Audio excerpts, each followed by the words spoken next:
Hey guys, welcome back to another video over here on the Chinese Zodiac and horoscopes. Today we're going to be doing a reading for all you guys born in the year of the Tiger. So welcome back all my Tiger friends. Let's see how the week is doing for you and what have you been up to? How are things looking? Let's get a forecast. Let's just shuffle these up a little bit and we'll see how things are panning out for you. Let's just shuffle them and we'll stop about there, I think.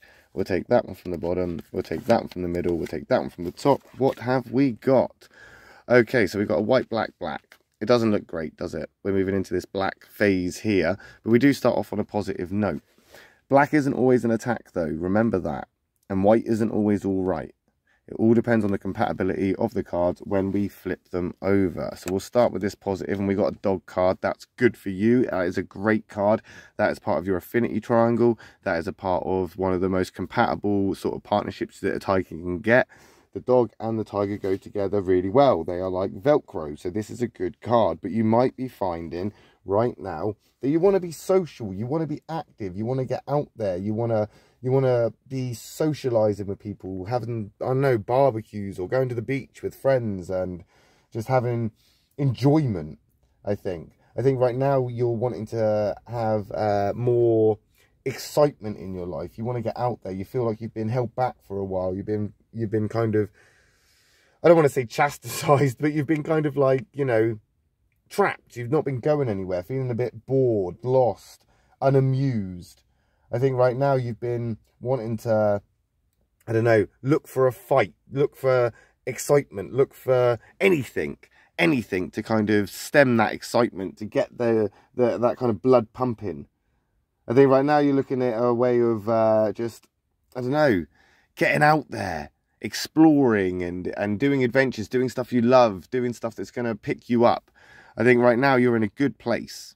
I mean, we're looking at two negatives, I know, but right now in this sort of area, you are in a good place. Potentially you're going to be let down. Potentially you're going to be disappointed. Potentially your plans aren't going to work out just the way you want, or maybe there's going to be hard work to do.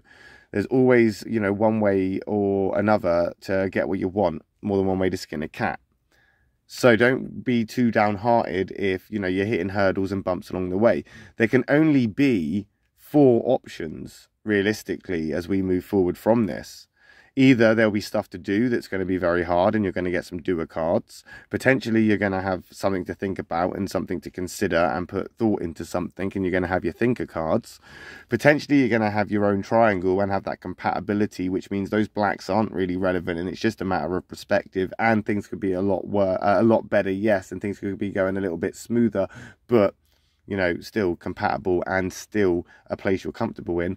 Or it's going to be a catalyst where things are going to change anyway, and change is inevitable. So I wouldn't worry too much. I think let's focus on the positive here. Let's positive on this silver lining.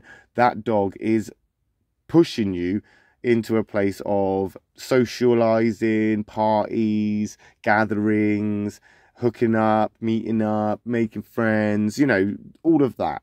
And I think that's what you've needed. You really needed that. Whether or not it works out that way, we'll find out. And there we are. Look, no need to worry. No need to panic. We've got that horse in there. That horse, again, is part of your triangle. It is part of your affinity triangle and compatibility. Or the two that you're most compatible with. The dog and the rabbit. Sorry, not the rabbit. The horse. The dog and the horse. And that horse is a kindred spirit to the tiger. So even though it is in a negative, it's still a positive card. I just think right now, romantically, or sort of like in relationships, things have hit a bump in the road.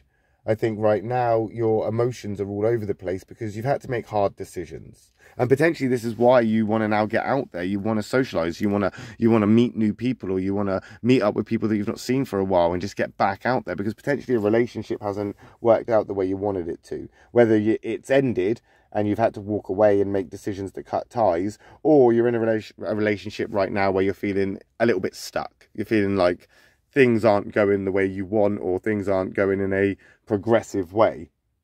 Again, a matter of perspective, because what is progressive to you may not be progressive to your partner or the other person involved. So this is where communication comes into things. I think right now the thrill of a challenge, as I've said, is what you're seeking for, this opportunity to get out there, and you haven't had that. And now you don't know where to start.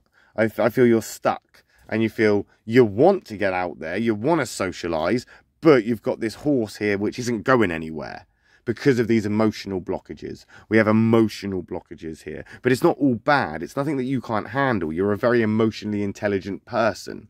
You're very sensitive to things. You're very kind of open to things. You're very sort of in tune with that. So it's not going to be too long before you start moving forward anyway. You'll figure this one out. That horse there is not there as a attack or out to get you. It's more of a reminder that there is still unfinished business that you need to heal from. There's still that broken heart to kind of put back together, or that emotional stuff that you need to deal with. If you don't deal with that, you won't be able to move on from it. And if you can't move on from it, you're not going to be able to form healthy relationships in the future because of what's happened, where you've put yourself in a position where either you want to move on too quickly and you don't move on at all, or you don't move on, but then you try to move on. If that makes sense. I think that's one of the same, actually. I think basically the outcome is that if you try to move on without getting over this and actually being in a place where you've moved on, you're not going to move on. And that's why you're going to be stuck. Okay, so it is, I said earlier that, you know, it can't be all that bad. You're going to get, you know, one of four things. Well, the one thing that I didn't anticipate, which is my folly, and that is on me, is the Black Monkey, which is the worst card for a tiger person. That's the worst card for you. The worst card that you could have got today would have been that Black Monkey, and there it is. And with that card lies that natural conflict between the tiger and the monkey. But it is that kind of love-hate relationship. It's not doable. It's not impossible. There is a way to make a relationship work between the tiger and the monkey. That's not what this represents. I think this relationship that you are maybe failing in or have failed with is lost down the river. You need to let it go. But from that, I think you need to now heal. That monkey is a selfish card. That monkey is the self-care. Look out for yourself. Be what you need to be. Do what you need to do. And basically heal. Heal yourself. Repair what has been broken so that you don't inflict that or take that out on people or other people who don't deserve it in the future. I have done a video on the doers and that doer triangle in the past, that affinity triangle, which has the monkey in it, and it explains a little bit more in detail about how I use that monkey card. I'll put the link for that actually in the description below, so if you want to check that out, check it out, because you might sort of not only see where the conflict lies between the tiger and monkey, but then you'll kind of understand where that monkey is coming from and what it represents, because it is a card right now for you to heal and to fix yourself, which is going to be hard to hear and it's going to be harder to do, but it's on you now. And that's pressure, yes. But if you're going to have successful relationships or, you know, have something in the future that's worth having, you need to put the work in now. You need to put that self-work in, that self-care, that selfishness where you take yourself back a step or two and actually fix the broken bits that have been chipped off. Yes, you are in a great place and you wanna get out there, but there is still stuff to do. You're on pause. Be on pause. Recuperate, recover. So you don't spread the stuff that you've carried with you from one place to this new place. That monkey isn't all doom and gloom. It's just, you know, the worst card that you could get, which sounds silly, but it's not bad. It's not that bad, because out of all of the personalities in the Chinese Zodiac, the monkey and the tiger conflict is one of the better ones. They tend to get along out of a sort of need to outdo each other. Like it's a love-hate relationship.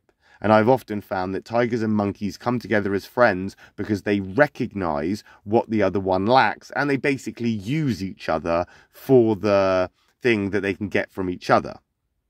And it's not a completely impossible relationship. It's not like the rat and the horse or the dragon and the dog. It's not that big a clash. It's fairly tame. So I think you're going to be okay. You just need to focus on you and focus on what you want. Then fix the bits and pieces you need to fix. It's like a car. You can have a destination in mind. You can know the journey, the route. You can know all the lefts and the rights and the, you know, forks in the road like the back of your hand. But if your car's broken and it needs new bits and your exhaust is hanging off and you've got a flat tire and your starter motor isn't working, all of these things are going to mean that that vehicle is not going to move and you're going to be stuck. So you need to put in that work to fix it. Get some air in that tire, get the starter motor working, you know, all of this you need to focus on. And you are the vehicle in this example. So don't neglect yourself, Tiger people. And we'll find out how you get on with that next week when we come back and do another reading for you guys on Tuesday. I'll be back later on with a reading for all you guys born in the year of the rabbit. So if I don't see you then, I'll see you next week. Thanks for watching. Love and peace.